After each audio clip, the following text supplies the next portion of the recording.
那个声音在念《旧唐书》，《旧唐书》第2部。是冲兄之女也。庆即随河间王弘之子。大业。三魂七魄。封寻王，云阳太守。三魂太光，爽灵幽精。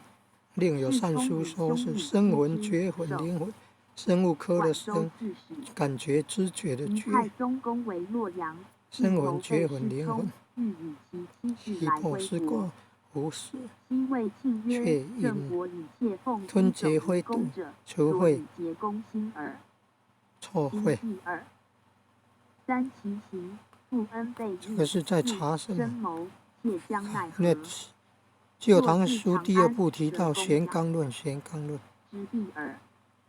愿宋至东周，公之会也。吴允呢？唐代著名道士吴允的著作。